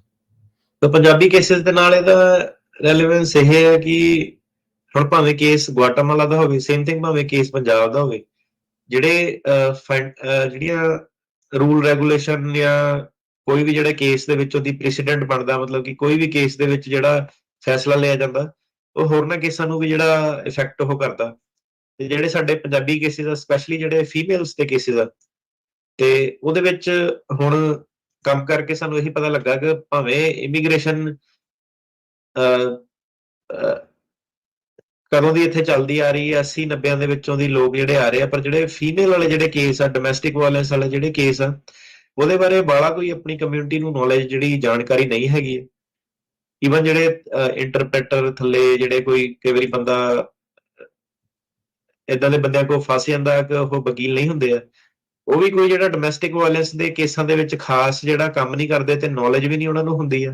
ਤੇ ਜਿਹੜਾ ਅੱਗੋਂ ਆਪ ਜਿਹੜਾ ਬੰਦਾ ਭੱਜ ਭੁੱਜ ਕੇ ਆਇਆ ਜਾਂ ਕਿਸੇ ਨੂੰ ਡੋਮੈਸਟਿਕ ਵਾਇਲੈਂਸ ਦਾ ਸ਼ਿਕਾਰ ਆ, ਜਾਂ ਕਈ ਡਿਵੋਰਸ ਪ੍ਰੋਸੀਡਿੰਗਸ 'ਚ ਕਈ ਲੋਕੀ ਜਿਹੜੇ ਹੈਗੇ ਆਲਰੇਡੀ, ਉਹ ਹੁਣ ਉਹਨਾਂ ਨੂੰ ਇਹਦੇ ਟੈਕਨੀਕਲ ਪਹਿਲੂ ਨਹੀਂ ਜਿਹੜੇ ਪਤਾ ਲੱਗਦੇ ਕਿ ਪ੍ਰੋਬਲਮ ਕੀ ਹੈਗੀ ਆ, ਕਿ ਕੋਰਟ ਕਿੱਦਾਂ ਦੇਖਦਾ ਇਹਨਾਂ ਕੇਸਿਸ ਨੂੰ, ਇਹ ਕੇਸਿਸ ਨੂੰ ਪ੍ਰੈਜ਼ੈਂਟ ਕਿੱਦਾਂ ਕਰਨਾ। ਤੇ ਕਿਉਂਕਿ ਸਾਡੇ ਜਿਹੜੀ 80s 90s ਜ਼ਿਆਦਾ ਸਾਡੇ ਪੋਲੀਟੀਕਲ ਅਸਾਈਲਮ ਵਾਲੇ, ਰਿਲੀਜੀਅਸ ਵਾਲੇ ਜਿਹਦੇ ਜ਼ਿਆਦਾ ਕੇਸ ਸੀਗੇ, ਤੇ ਸਾਰੀ ਕਮਿਊਨਿਟੀ ਦਾ ਜਿਹੜਾ ਮੇਨ ਫੋਕਸ ਉਹੀ ਰਿਹਾ। ਤੇ ਏਦਾਂ ਲੱਗਦਾ ਕਿ ਕਿਤੇ ਨਾ ਕਿਤੇ ਇਹ ਜਿਹੜੇ ਕੇਸ ਸੀਗੇ ਰਹਿ ਗਏ। ਤੇ ਇਹ ਕੇਸਾਂ ਦੇ ਵਿੱਚ ਫਿਰ ਕਈ ਵਾਰੀ ਜੀ, ਬੰਦਾ ਹੁਣ ਪੋਲੀਟੀਕਲ ਕੇਸ ਤੋਂ ਸ਼ੁਰੂ ਕਰਦਾ ਕਿ ਕੋਈ ਕਿਸੇ ਰੀਜ਼ਨ ਕਰਕੇ ਆਇਆ, ਤੇ ਜਦੋਂ ਉਹਨੂੰ ਹੋਰ ਛਾਣਬੀਨ ਕਰਦਾ ਤੇ ਨਾਲ ਪਤਾ ਲੱਗਦਾ ਇਹ ਤਾਂ ਹੋਰ ਜ਼ਿਆਦਾ ਬਹੁਤ ਪਹਿਲੂ ਸੀਗੇ ਕੇਸ ਦੇ ਵਿੱਚ, ਡੋਮੈਸਟਿਕ ਵਾਇਲੈਂਸ ਵਾਲਾ ਵੀ ਸੀਗਾ। ਉਹ ਫਿਰ ਜਦੋਂ ਬੰਦਾ ਪੁੱਛਦਾ ਕਿ ਤੁਸੀਂ ਇਹ ਕਿਉਂ ਨਹੀਂ ਦੱਸਿਆ ਆਪਣਾ, ਤੇ ਉਹਦੇ ਵਿੱਚ ਫਿਰ ਆਪਣੇ ਕਲਚਰਲ ਤੇ ਧਾਰਮਿਕ ਫੈਕਟਰ ਬੜੇ ਆ ਜਾਂਦੇ। ਕਈ ਵਾਰੀ ਆਪਣੇ ਕੰਟਰੀਜ਼ ਦੇ ਵਿੱਚ ਬੰਦਾ ਡਿਸਕਲੋਜ਼ ਨਹੀਂ ਕਰਦਾ, ਡਰਦਾ, ਜਾਂ ਉੱਥੇ ਦਾ ਸੋਸ਼ਲ ਜਿਹੜਾ ਸੈਟਅਪ ਹੀ ਇਦਾਂ ਦਾ ਕਿ ਕਈ ਵਾਰੀ ਜਿਹੜਾ ਫੀਮੇਲ ਉਹਨਾਂ ਨੂੰ ਲੱਗਦਾ ਕਿ ਨਹੀਂ ਇਹ ਸਧਾਰਨ ਜੀ ਗੱਲ ਆ, ਇਦਾਂ ਸਾਰਿਆਂ ਨਾਲ ਹੀ ਹੁੰਦਾ, ਉਹ ਐਕਸੈਪਟ ਕਰ ਲੈਂਦੇ ਆ ਉਹ ਚੀਜ਼ਾਂ ਜਿਹੜੀਆਂ ਮਾਰਕੁੱਟ। ਤੇ ਉਹ ਸਾਨੂੰ ਜਿਹੜੇ ਨਵੇਂ ਕੇਸ ਹੁਣ ਕਾਫੀ ਜਿਹੜੇ ਸਾਹਮਣੇ ਆ ਰਹੇ ਆ, ਕੋਰਟਸ ਦੇ ਵਿੱਚ ਵੀ ਆ ਰਹੇ ਆ, ਤੇ ਉਹ ਚੀਜ਼ ਦੇ ਬਾਰੇ ਤਾਂ ਕਰਕੇ ਇਹ ਜਿਹੜਾ ਕੇਸ ਹੈ ਪੰਜਾਬੀਆਂ ਨਾਲ ਜਿਹੜਾ ਸੰਬੰਧ ਰੱਖਦਾ, ਤੇ ਤਾਂ ਕਰਕੇ ਆਪਾਂ ਇਸ ਕੇਸ ਦੇ ਬਾਰੇ ਜਿਹੜੀ ਗੱਲ ਕਰਾਂਗੇ। ਜੀ। ਸੋ ਇਹਦੀ ਸਮਰਾਈਜ਼ ਜੇ ਕਰਨਾ ਹੋਵੇ ਪੂਰੇ ਕੇਸ ਦੇ ਵਿੱਚ, ਤੁਸੀਂ ਕਿਸ ਤਰ੍ਹਾਂ ਕਰੋਗੇ ਇਹਨੂੰ? ਇਹ ਜੀ ਕੇਸ ਦੇ ਵਿੱਚ ਇੱਕ ਜਿਹੜੇ ਫੈਕਟ ਸੀਗੇ, ਪਿਛਲੀ ਵਾਰੀ ਵੀ ਜਿੱਦਾਂ ਦੱਸਿਆ ਸੀਗਾ, ਸੋ ਇੱਕ ਲੇਡੀ ਸੀਗੀ ਤੇ ਉਹਦੇ 3 ਮਾਈਨਰ ਜਿਹੜੇ ਬੱਚੇ ਸੀਗੇ, ਤੇ ਸਾਰੇ ਦੇ ਸਾਰੇ ਜਿਹੜੇ ਗੁਆਟਾਮਾਲਾ ਦੇ ਸਿਟੀਜ਼ਨ ਸੀਗੇ। ਤੇ ਇਹ 2005 ਚ ਇਹਨਾਂ ਨੇ ਬਾਰਡਰ ਟੱਪਿਆ ਸੀਗਾ, ਆ ਕੇ ਇਹਨਾਂ ਨੇ ਟਾਈਮ ਸਿਰ ਜਿਹੜੀ ਸੈਲਮ ਦੀ ਐਪਲੀਕੇਸ਼ਨ ਲਗਾ ਦਿੱਤੀ ਸੀਗੀ। ਇਮੀਗ੍ਰੇਸ਼ਨ ਜੱਜ ਨੇ ਕਿਹਾ ਕਿ ਮੈਂ ਇਹਦੀ ਸਾਰੀ ਗੱਲ ਨਾਲ ਸਹਿਮਤ ਹਾਂ, ਮੈਨੂੰ ਪਤਾ ਕਿ ਇਹ ਸੱਚ ਬੋਲ ਰਹੀ ਹੈ, ਕਿਉਂਕਿ ਜੋ ਵੀ ਇਹਦੀ ਇਨਫੋਰਮੇਸ਼ਨ ਐਵੀਡੈਂਸ ਸੀਗਾ ਉਹਦੇ ਵਿੱਚ ਕੋਈ ਡਾਊਟ ਨਹੀਂ ਸੀਗਾ। ਉਹਦਾ 17 ਸਾਲ ਦੀ ਉਮਰ ਤੇ ਵਿਆਹ ਹੋ ਗਿਆ ਸੀਗਾ ਤੇ ਕਾਫੀ ਉਹਨਾਂ ਅਬਿਊਜ਼ ਜਿਹੜਾ ਹੋਇਆ ਸੀਗਾ ਵਿਆਹ ਤੋਂ ਬਾਅਦ। ਹਰ ਹਫਤੇ ਉਹਦੀ ਜਿਹੜੀ ਮਾਰਕੁੱਟ ਹੁੰਦੀ ਸੀਗੀ, ਤੇ ਇਹ ਜਿਹੜੀ ਮਾਰਕੁੱਟ ਆ ਜਦੋਂ ਪਹਿਲਾ ਜਵਾਕ ਉਹਨਾਂ ਦਾ ਜੰਮਿਆ ਤੋਂ ਬਾਅਦ ਜਿਹੜੀ ਸ਼ੁਰੂ ਹੋ ਗਈ, ਤੇ ਇਹਦੇ ਵਿੱਚ ਇੱਕ ਵਾਰੀ ਉਹਨੇ ਉਹਦੀ ਨੱਕ ਵੀ ਤੋੜਤੀ ਸੀਗੀ ਹਸਬੈਂਡ ਨੇ ਵਾਈਫ ਦੀ ਆਪਣੀ, ਮੁੱਕਾ ਵਗੈਰਾ ਮਾਰ ਕੇ, ਤੇ ਪੇਟ ਥਿਨਰ ਜਿਹੜਾ ਹੁੰਦਾ ਉਹ ਉਹਦੇ ਉੱਤੇ ਸੁੱਟਤਾ ਸੀਗਾ, ਤੇ ਜਿੰਨਾ ਉਹਦੀ ਬ੍ਰੈਸਟ ਜਿਹੜੀ ਸੀਗੀ ਬਰਨ ਹੋ ਗਈ ਸੀ। ਤੇ ਕਾਫੀ ਵਾਰੀ ਇਹਦਾ ਰਿਪੀਟਡ ਜਿਹੜਾ ਰੇਪ ਹੋਇਆ, ਸੈਕਸ਼ੂਅਲ ਇੰਟਰਕੋਰਸ ਜਿਹੜਾ ਕਹਿੰਦੇ ਆ ਕਿ ਮੈਰਿਟਲ ਰੇਪ ਜਿਹਨੂੰ ਇੱਕ ਕਹਿੰਦੇ ਆ, ਜਿੱਤੇ ਕਾਫੀ ਵਿਵਾਦ ਵੀ ਚੱਲਦਾ ਇਵਨ ਆਪਣੇ ਦੇਸ਼ਾਂ ਦੇ ਵਿੱਚ ਕਿ ਕੀ ਇਹਨੂੰ ਇੱਕ offense recognize ਕਰਨਾ ਚਾਹੀਦਾ ਕਿ ਨਹੀਂ ਕਰਨਾ ਚਾਹੀਦਾ। ਹੁਣ ਸਾਡੇ ਦੇਸ਼ਾਂ ਦੇ ਵਿੱਚ ਦੋ ਪਹਿਲੂ ਜਿਹੜੇ ਇੱਕ ਆ ਜਾਂਦੇ, ਇੱਕ ਹੈਗਾ ਕਿ ਉਹਨਾਂ ਨੂੰ ਲੱਗਦਾ ਕਿ ਸ਼ਾਇਦ ਇਹਦੇ ਨਾਲ ਝੂਠੇ ਕੇਸ ਨਾਲ ਜਿਹੜੇ ਆ ਲੇਡੀਜ਼ ਜਿਹੜੀਆਂ ਉਹ ਪਾਉਣ ਲੱਗ ਪੈਣ, ਪਰ ਉਹਦਾ ਮਤਲਬ ਇਹ ਨਹੀਂ ਹੈ ਕਿ ਇਹ ਜਿਹੜਾ ਇੱਕ offense ਨਹੀਂ ਹੁੰਦਾ। ਤੇ ਜਿਹੜਾ ਯੂਐਸ ਦਾ ਲਾਅ ਉਹ ਚੀਜ਼ ਨੂੰ ਜਿਹੜਾ ਰੈਕਗਨਾਈਜ਼ ਜਿਹੜਾ ਕਰਦਾ। ਸੋ ਕੀ ਸੀਗਾ ਕਿ ਇਹਨਾਂ ਨੇ ਜਿਹੜੀ ਲੇਡੀ ਸੀਗੀ, ਇਹਨੇ ਪੁਲਿਸ ਨੂੰ ਕੰਟੈਕਟ ਕਰਨ ਦੀ ਕੋਸ਼ਿਸ਼ ਕੀਤੀ। ਪੁਲਿਸ ਨੇ ਉਹਨਾਂ ਨੂੰ ਕਿਹਾ ਕਿ ਆਪਾਂ ਜਿਹੜੇ ਵਿਆਹ ਸ਼ਾਦੀ ਦੇ ਮਾਮਲੇ ਉਹਨਾਂ 'ਚ ਦਖਲਅੰਦਾਜ਼ੀ ਜਿਹੜੀ ਨਹੀਂ ਕਰਦੇ। ਤੇ ਇੱਕ ਵਾਰੀ ਉਹਦੇ ਘਰ ਵਾਲੇ ਨੇ ਉਹਦੇ ਸਿਰ ਤੇ ਕਾਫੀ ਜ਼ਿਆਦਾ ਸੱਟ ਲਾਤੀ ਸੀਗੀ, ਪੁਲਿਸ ਨੂੰ ਕਾਲ ਕੀਤੀ, ਪੁਲਿਸ ਆ ਵੀ ਗਈ। ਪਰ ਜਿੰਨਾ ਕੁ ਪੁਲਿਸ ਨੇ ਹੈਲਪ ਕੀਤੀ, ਜਿੱਦਾਂ ਸਾਡੇ ਦੇਸ਼ਾਂ ਦੇ ਵਿੱਚ ਹੁੰਦੀ ਆ ਕਿ ਉਹਨੇ ਆ ਕੇ ਮਾੜਾ ਮੋਟਾ ਧਮਕੀ ਲਾਤੀ ਉਹਨੂੰ, ਜਿਹੜਾ ਘਰ ਵਾਲਾ ਸੀਗਾ, ਕਿ ਤੂੰ ਨਾ ਕਰਿਆ ਕਰ। ਪਰ ਜ਼ਿਆਦਾਤਰ ਉਹਨੇ ਜਿਹੜਾ ਪੁਲਿਸ ਨੇ ਅਹ, ਕਿਹਾ ਕਿ ਤੁਹਾਡਾ ਆਪਣਾ ਜਿਹੜਾ ਮਸਲਾ ਤੁਸੀਂ ਆਪ ਹੀ ਜਿਹੜਾ ਇਹਨੂੰ ਨਿਪਟਾਓ। ਤੇ ਜਦੋਂ ਪੁਲਿਸ ਚਲ ਗਈ ਤੇ ਜਿਹੜਾ ਘਰ ਵਾਲਾ ਸੀਗਾ ਉਹਨੇ ਉਹੀ ਕਿਹਾ ਕਿ ਤੈਨੂੰ ਕੀ ਜੀ, ਫਾਇਦਾ ਹੋਇਆ ਇਹਦਾ ਕਰਕੇ, ਤੇ ਹੁਣ ਜੇ ਅਗਲੀ ਵਾਰੀ ਤੂੰ ਕੀਤਾ ਏਦਾਂ ਤੇ ਤੈਨੂੰ ਮੈਂ ਜਾਨੋਂ ਮਾਰ ਦੇਣਾ, ਜਿਹੜੇ ਘਰ ਵਾਲੇ ਨੇ ਧਮਕੀ ਦਿੱਤੀ ਸੀਗੀ। ਤੇ ਘਰ ਵਾਲੇ ਨੇ, ਸੋ ਇਹਨੇ ਕਈ ਵਾਰੀ ਰਿਲੇਸ਼ਨ ਆਪਣਾ ਛੱਡਣ ਦੀ ਕੋਸ਼ਿਸ਼ ਕੀਤੀ। ਇਹ ਬੜਾ ਜਿਹੜਾ ਮੇਨ ਇੱਕ ਐਲੀਮੈਂਟ ਆ ਗਿਆ ਕਿ ਕਈ ਵਾਰੀ ਇਹਨੇ ਆਪਣਾ ਜਿਹੜਾ ਰਿਲੇਸ਼ਨ ਆ ਇਹਨੇ ਛੱਡਣ ਦੀ ਕੋਸ਼ਿਸ਼ ਕੀਤੀ, ਆਪਣੇ ਮਾਪਿਆਂ ਦੇ ਕੋਲ ਰਹਿਣ ਜਿਹੜੀ ਗਈ। ਤੇ ਪਹਿਲਾਂ ਇਹ ਧਮਕੀਆਂ ਲਾਉਂਦਾ ਸੀ ਕਿ ਤੂੰ ਆ ਜਾ ਵਾਪਸ, ਨਹੀਂ ਤਾਂ ਮੈਂ ਮਾਰ ਦੇਣੀ ਹੈ, ਮੈਂ ਏਦਾਂ ਕਰ ਦੇਣੀ ਹੈ। ਤੇ ਫਿਰ ਇਹ ਕਈ ਵਾਰੀ ਕੀ ਕਰਦਾ ਸੀਗਾ ਕਿ ਪਿੱਛੇ 2-3 ਮਹੀਨੇ ਜਦੋਂ ਨਹੀਂ ਉਹ ਆਉਂਦੀ ਸੀ, ਵਾਪਸ ਚਲ ਜਾਂਦਾ ਸੀਗਾ, ਉਹਨੂੰ ਮਨਾ ਕੇ ਲਿਆਉਂਦਾ ਸੀਗਾ ਕਿ ਨਹੀਂ ਮੈਂ ਸੁਧਰ ਗਿਆ, ਮੈਂ ਨਹੀਂ ਕਰਨਾ ਏਦਾਂ। ਤੇ ਜਦੋਂ ਆਉਂਦੀ ਸੀ ਥੋੜਾ ਜਿਹਾ ਸੁਧਰਦਾ ਸੀਗਾ ਤੇ ਫਿਰ ਜਾ ਕੇ ਦੁਬਾਰਾ ਅਬਿਊਜ਼ ਜਿਹੜਾ ਕਰਨਾ ਸ਼ੁਰੂ ਕਰ ਦਿੰਦਾ ਸੀਗਾ। ਤੇ ਫਿਰ ਜਿਹੜੀ ਇਹ ਲੇਡੀ ਸੀਗੀ ਇਹਨੇ 2005 ਚ ਗੁਆਟੇਮਾਲਾ ਜਿਹੜਾ ਛੱਡਤਾ ਪੱਕਾ ਹੀ, ਤੇ ਅਮਰੀਕਾ ਆ ਗਈ। ਅਮਰੀਕਾ ਆ ਕੇ ਜਿਹੜਾ ਅਸਾਈਲਮ ਲਾਇਆ, ਤੇ ਇਹਦੇ ਵਿੱਚ ਹੁਣ ਜਿਹੜਾ ਜੱਜ ਸੀਗਾ ਉਹ ਕਹਿੰਦਾ ਆਪਾਂ ਇਹ ਤਾਂ ਮੰਨ ਲੈਂਦੇ ਆ ਕਿ ਇਹਨਾਂ ਧੱਕਾ ਜਿਹੜਾ ਹੋਇਆ, ਪਰ ਆਪਾਂ ਇਹ ਨਹੀਂ ਮੰਨ ਸਕਦੇ ਕਿ ਇਹਦੇ ਵਿੱਚ ਜਿੱਦਾਂ ਆਪਾਂ ਦੱਸੀ ਆ ਕਿ ਕੋਈ ਬੇਸ ਹੋਣਾ ਚਾਹੀਦਾ, race, religion, political opinion, particular social group, nationality. ਤੇ ਉਹ ਕਹਿੰਦਾ ਕਿ ਕਿਸੇ ਨਾਲ ਵੀ ਇਹਦਾ ਤਾਲੁਕ ਜਿਹੜਾ ਬਣਦਾ ਨਹੀਂ ਹੈ, ਨਾ ਰਿਲੀਜਨ ਨਾਲ ਬਣਦਾ, ਨਾ ਹੀ ਪੋਲੀਟੀਕਲ ਓਪੀਨੀਅਨ ਨਾਲ ਬਣਦਾ, ਨਾ ਹੀ ਇਹਦਾ ਪਾਰਟਿਕੂਲਰ ਸੋਸ਼ਲ ਗਰੁੱਪ ਨਾਲ ਬਣਦਾ। ਸੋ ਜਿਹੜੇ ਪਾਰਟਿਕੂਲਰ ਸੋਸ਼ਲ ਗਰੁੱਪ ਵਾਲੇ ਕੇਸ ਹੁੰਦੇ ਆ ਥੋੜੇ ਜਿਹੇ ਔਖੇ ਤਾਂ ਹੁੰਦੇ ਆ ਕਿ ਤੁਹਾਨੂੰ ਪਾਰਟਿਕੂਲਰ ਸੋਸ਼ਲ ਗਰੁੱਪ ਜਿਹੜਾ ਐਸਟੈਬਲਿਸ਼ ਕਰਨਾ ਕਈ ਵਾਰੀ ਜਿਹੜਾ ਔਖਾ ਹੋ ਜਾਂਦਾ, ਸਪੈਸ਼ਲੀ ਜਦੋਂ ਉੱਤੇ ਪਹਿਲਾਂ ਕੋਈ ਕੇਸ ਲਾਅ ਨਾ ਹੋਵੇ। ਸੋ ਇਹ ਜਿਹੜਾ ਸਭ ਤੋਂ ਮੇਨ ਜੀ, ਚੀਜ਼ ਜਿਹੜੀ ਆ ਜਾਂਦੀ ਹੈ। ਤੇ ਜੱਜ ਕਹਿੰਦਾ ਕਿ ਪਾਰਟਿਕੂਲਰ ਸੋਸ਼ਲ ਗਰੁੱਪ ਦਾ ਤਾਲੁਕ ਤਾਂ ਨਹੀਂ ਹੈ ਕਿਉਂਕਿ ਕੋਈ ਵੀ ਏਦਾਂ ਦਾ ਐਵੀਡੈਂਸ ਨਹੀਂ ਸਬਮਿਟ ਕਰ ਪਾਈ ਕਿ ਜਿਹੜੀ ਗੁਆਟੇਮਾਲਾ ਦੀ ਜਿਹੜੀ ਸੁਸਾਇਟੀ ਆ, ਸਮਾਜ ਜਿਹੜਾ ਹੈਗਾ, ਕਿ ਉਹ ਇਹਨੂੰ as a particular social group ਵੇਖਦਾ ਵਾ ਕਿ ਮੈਰਿਡ ਵੂਮਨ ਛੱਡ ਕੇ ਨਹੀਂ ਜਾ ਸਕਦੀ ਜਿਹੜਾ। ਸੋ ਪਾਰਟਿਕੂਲਰ ਸੋਸ਼ਲ ਗਰੁੱਪ ਪਹਿਲਾਂ ਤਾਂ ਦੱਸ ਦਈਏ ਜੇ ਸੌਖੇ ਸ਼ਬਦਾਂ 'ਚ ਕੀ ਆ। ਇਹ ਕਾਫੀ ਇੱਕ ਔਖਾ ਉਦਾਂ ਕਨਸੈਪਟ ਆ ਜਿਹੜਾ ਵਕੀਲਾਂ ਨੂੰ ਵੀ ਕਈ ਵਾਰੀ ਬੜਾ ਹਾਰਡ ਟਾਈਮ ਜਿਹੜਾ ਮਿਲਦਾ ਕਿ ਕਿੱਦਾਂ ਨੂੰ ਐਸਟੈਬਲਿਸ਼ ਕਰਨਾ। ਜੇ ਆਪਾਂ ਕਹੀਏ ਕਿ ਸਾਰੇ ਸਿੱਖ ਸਾਰੇ ਸਿੱਖਾਂ ਨਾਲ ਧੱਕਾ ਹੁੰਦਾ, ਪਾਰਟਿਕੂਲਰ ਸੋਸ਼ਲ ਗਰੁੱਪ ਆ ਉਹ ਨਹੀਂ ਹੈਗੇ, ਕਿਉਂਕਿ ਉਹ ਬਹੁਤ ਉਹਦੀ ਕਾਊਂਟਰ ਆਰਗੂਮੈਂਟ ਸਰਕਾਰ ਜਿਹੜੀ ਦਊਗੀ ਕਿ ਨਹੀਂ ਇਹ ਬਹੁਤ ਜ਼ਿਆਦਾ ਗਿਣਤੀ ਦੇ ਵਿੱਚ ਆ, ਇਹ ਬਹੁਤ ਸਟੇਟਾਂ ਦੇ ਵਿੱਚ ਆ, ਇਹ ਬਹੁਤ ਸਰਕਾਰੀ ਦਰਬਾਰੇ ਇਹਨਾਂ ਦੀ ਚੜ੍ਹਤ ਆ, ਤੇ ਇਹ ਬਹੁਤ ਸਾਰੇ ਪੋਲੀਟੀਕਲ ਪਾਰਟੀਆਂ ਨੂੰ ਜਿਹੜਾ ਸਪੋਰਟ ਕਰਦੇ ਆ, ਤੇ ਵੱਖ-ਵੱਖ ਇਹਨਾਂ ਦੇ ਜਿਹੜੇ ਓਪੀਨੀਅਨ। ਤੇ ਤਾਂ ਕਰਕੇ ਜਿਹੜੇ ਤੁਸੀਂ ਕਹੋ ਕਿ ਸਾਰੇ ਸਿੱਖਾਂ ਨਾਲ ਧੱਕਾ ਹੁੰਦਾ, ਉਹ ਪਾਰਟਿਕੂਲਰ ਸੋਸ਼ਲ ਗਰੁੱਪ 'ਚ ਨਹੀਂ ਆਉਂਦੇ। ਜਦੋਂ ਦੇਖੋ ਸਾਰੇ ਕਿਸਾਨਾਂ ਨਾਲ ਧੱਕਾ ਹੁੰਦਾ, ਸਿੱਖ ਕਿਸਾਨਾਂ ਨਾਲ ਧੱਕਾ ਹੁੰਦਾ, ਉਹ ਵੀ ਬਹੁਤ ਜ਼ਿਆਦਾ ਜਿਹੜੇ ਸਿੱਖ ਕਿਸਾਨ ਜਿਹੜੇ ਸੀਗੇ। ਜੇ ਤੁਸੀਂ ਕਹੋ ਕਿ ਇਹ ਵੱਖਵਾਦੀ ਆ ਤੇ ਇਹ ਕਿਸਾਨੀ ਜਿਹੜੇ ਉਹ ਆ ਤੇ ਇਹ ਫਰੰਟ ਲਾਈਨਾਂ ਦੇ ਵਿੱਚ ਜਾ ਕੇ ਜਿਹੜੇ ਸੀਗੇ, ਉਹ ਪਾਰਟਿਕੂਲਰ ਸੋਸ਼ਲ ਗਰੁੱਪ ਆ ਸਕਦੀ। ਪਰ ਸਰਕਾਰ ਕਹੂਗੀ ਕਿ ਤੁਹਾਨੂੰ ਕਿੱਦਾਂ ਪਤਾ ਕਿ ਕਿਸੇ ਹੋਰ ਨੂੰ ਇਹ ਚੀਜ਼ ਪਤਾ ਕਿ ਇਹਦੀ ਕਿਤੇ ਫੋਟੋ ਆਈ ਆ, ਕਿ ਇਹ ਕਿਤੇ ਨਿਊਜ਼ ਚੈਨਲ ਤੇ ਆਏ ਆ। ਸੋ ਮਤਲਬ ਇਹ ਆ ਕਿ ਲੌਂਗ ਸਟੋਰੀ ਸ਼ਾਰਟ ਜਿਹਦੀ ਇਹ ਹੋਈ ਕਿ ਜੇ ਕੋਈ ਬਹੁਤ ਜ਼ਿਆਦਾ ਸਮਾਜ ਦੇ ਵਿੱਚ ਜੇ ਮੰਨ ਲਓ 100 ਜਾਣੇ ਆ, ਤੁਸੀਂ ਇਹ ਕਿੱਦਾਂ ਸ਼ੋਅ ਕਰ ਸਕਦੇ ਕਿ ਸਿਰਫ ਜਿਹੜੇ ਆ 5 ਜਾਣੇ ਆ ਇਹ ਵੇਖਣ ਨੂੰ ਅਲੱਗ ਇਹਨਾਂ ਦੀ ਪਹਿਚਾਣ ਆ, ਤੇ ਤਾਂ ਕਰਕੇ ਇਹਨਾਂ ਨੂੰ ਟਾਰਗੇਟ ਜਿਹੜਾ ਕੀਤਾ ਜਾਂਦਾ। ਮੰਨ ਲਓ ਤੁਸੀਂ ਕਹੋ ਕਿ ਸਾਊਥ ਦੇ ਜਿਹੜੇ ਟਰਾਈਬਲ ਲੋਕ ਆ ਜਾਂ ਜਿਹੜੇ ਕਸ਼ਮੀਰੀ ਇੰਡੀਅਨ ਹੈਗੇ ਆ ਤੇ ਜਿਹੜੇ ਦੀ ਅੱਖਾਂ ਨੀਲੇ ਰੰਗ ਦੀਆਂ ਹਨਾ, ਉਹ ਮਤਲਬ ਕਿ ਉਹਨਾਂ ਦੀ ਸਕਿਨ ਕਲਰ, ਉਹਨਾਂ ਦਾ ਟੈਕਸਚਰ, ਉਹਨਾਂ ਦੇ ਜਿਹੜੀ ਜੈਨੇਟਿਕ ਮਾਰਕਅਪ ਜਿਹੜਾ ਡਿਫਰੈਂਟ ਹੈ, ਕਿ ਆਮ ਜਿਹੜੀ ਜਨਤਾ ਉਹਦੇ ਵਿੱਚ ਦੂਰੋਂ ਦੀ ਜਿਹੜਾ ਪਹਿਚਾਣੇ ਜਾਊਗੀ। ਤੇ ਹੁਣ ਜਿਹੜਾ ਇਹਦੇ ਵਿੱਚ ਡੋਮੈਸਟਿਕ ਵਾਇਲੈਂਸ ਵਾਲੇ ਦੇ ਵਿੱਚ ਇਹ ਆ ਗਿਆ ਕਿ ਇਹ ਕੋਈ ਜਦੋਂ ਤੁਹਾਡੇ ਨਾਲ ਡੋਮੈਸਟਿਕ ਵਾਇਲੈਂਸ ਹੋ ਜਾਂਦਾ, ਤੁਸੀਂ ਹੀਲ ਅਪ ਹੋ ਜਾਂਦੇ ਆ, ਉਹ 2-3 ਮਹੀਨੇ ਬਾਅਦ ਕੋਈ ਤੁਹਾਡੀਆਂ ਸੱਟਾਂ ਮੇ ਵੀ ਨਹੀਂ ਵਿਜ਼ੀਬਲ ਹੋਇਆ ਗਿਆ ਹਨ। ਤੇ ਉਹ ਕਹਿੰਦਾ ਕਿ ਜਿਹੜੀ ਇਹਨਾਂ ਕੰਟੀਨਿਊ ਜਿਹੜੀ ਕੁੱਟਮਾਰ ਹੋਈ ਆ, ਉਹਨੂੰ ਸਮਾਜ ਏਦਾਂ ਨਹੀਂ ਵੇਖਦਾ ਕਿ ਇਹ ਆਹ ਵਾਲਾ ਪਾਰਟਿਕੂਲਰ ਸੋਸ਼ਲ ਗਰੁੱਪ ਵਾਂਗੂ ਵੇਖਦਾ, ਉਹ ਇਹਨੂੰ ਐਜ਼ ਅ ਲੇਡੀ ਦੇਖਦਾ ਜਿੱਦਾਂ ਬਾਕੀਆਂ ਨੂੰ ਦੇਖਦਾ। ਤੇ ਇਹ ਸ਼ੋਅ ਨਹੀਂ ਕਰ ਪਾਈ ਕਿ ਕਿੱਦਾਂ ਇਹ ਜਿਹੜਾ ਗਰੁੱਪ ਆ ਉਹ ਇੱਕ ਬਹੁਤ ਨੈਰੋ ਜਿਹੜਾ ਗਰੁੱਪ ਹੈਗਾ।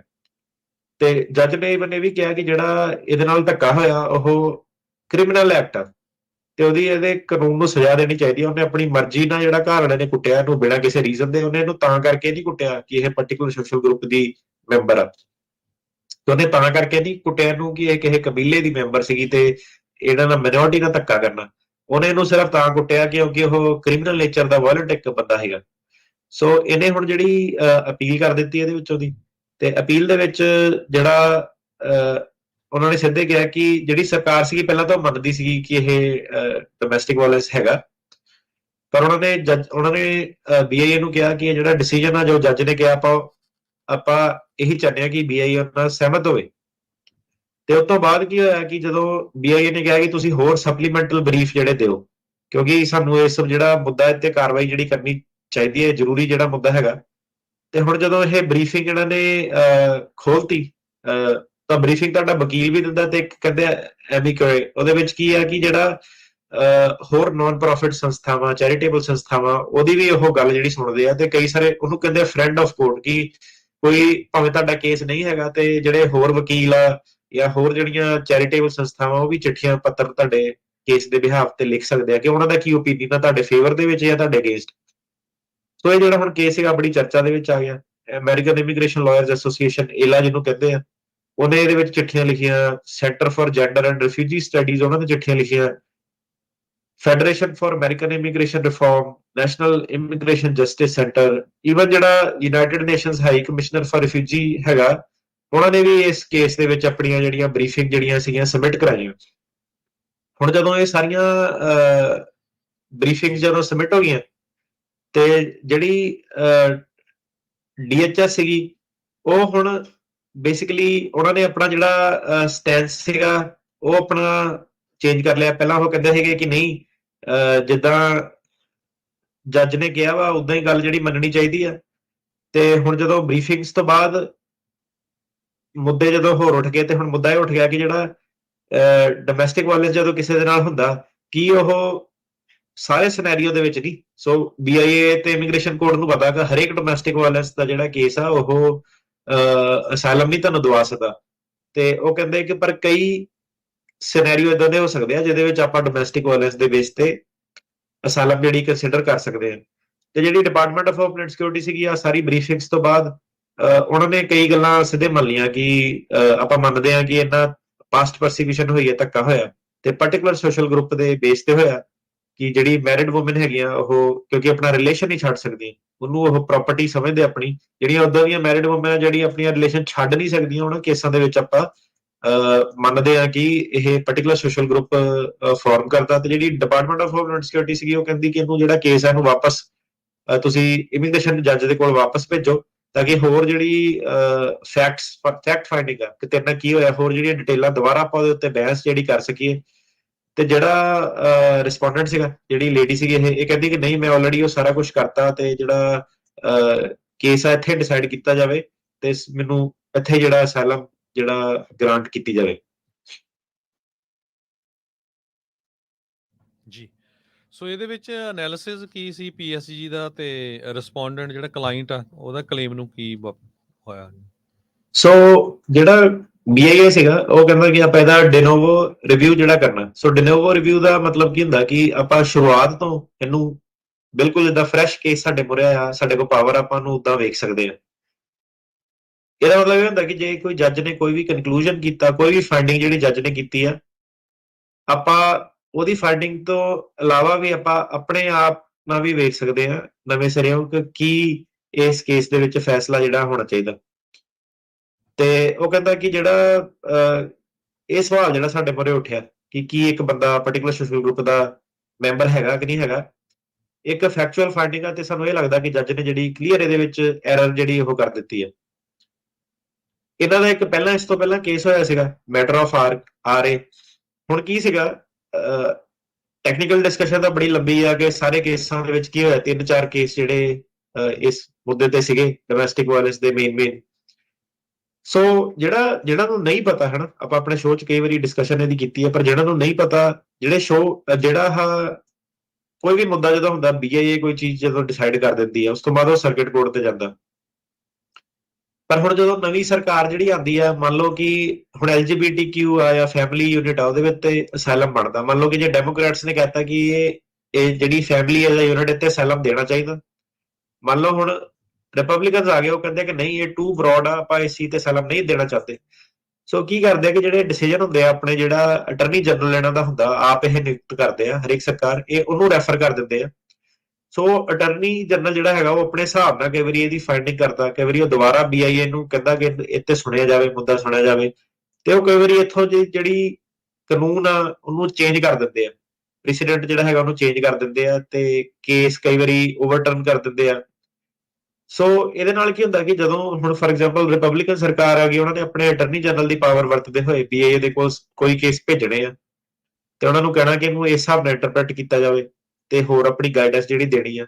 ਤਾਂ ਕਰਕੇ ਕੀ ਹੁੰਦਾ ਕਿ ਕਈ ਵਾਰੀ ਇਹ ਜਿਹੜੇ ਕੇਸ ਆ, ਤੁਸੀਂ ਵੇਖੋਗੇ ਕਿ ਤੁਸੀਂ ਕਹੋਗੇ ਕਿ ਏਦਾਂ ਕਿਉਂ ਹੋ ਜਾਂਦਾ ਕਿ ਜਦੋਂ ਹੁਣ ਦੂਜੀ ਸਰਕਾਰ ਆਈ, ਇੰਨੇ ਸਟ੍ਰਿਕਟ ਕਿਉਂ ਹੋ ਗਏ ਹਨ? ਕਿਉਂਕਿ ਉਹ ਆਪਣੀ ਜਿਹੜੀ ਇਹ ਪਾਵਰ ਆ, ਜਿਹੜਾ ਪ੍ਰੋਸੀਜਰ ਉਹਨਾਂ ਕੋਲ ਇੱਕ ਲੂਪ ਹੋਲ ਜਿਹੜਾ ਹੈਗਾ ਕਿ ਅਟਰਨੀ ਜਨਰਲ ਇਹ ਇੰਟਰਫੇਰੈਂਸ ਵਿੱਚ ਕਰ ਸਕਦਾ, ਕੇਸਾਂ ਨੂੰ ਉਹਨਾਂ ਦਾ ਕੋਰਸ ਜਿਹੜਾ ਚੇਂਜ ਕਰ ਸਕਦਾ। ਤੇ ਅਟਰਨੀ ਜਨਰਲ ਨੇ ਕਾਫੀ ਵਾਰੀ ਇਹਦੇ ਉੱਤੇ ਜਿਹੜਾ ਮੈਟਰ ਆਫ ਆ ਰਹੇ ਆ, ਇਹਦੇ ਉੱਤੇ ਕਾਫੀ ਚਿਰਾਂ ਤੋਂ ਇਹਨਾਂ ਦਾ ਤੁਸੀਂ ਲਾ ਲਓ ਕਿ ਲਗਭਗ ਜਦੋਂ ਕਈ ਦਹਾਕੇ ਜਿਹੜਾ ਇਹ 10-15 ਸਾਲ ਇਹਦੇ ਉੱਤੇ ਬੈਕ ਐਂਡ ਫੋਰਥ ਜਿਹੜੀ ਜਾਂਦੀ ਰਹੀ ਆ।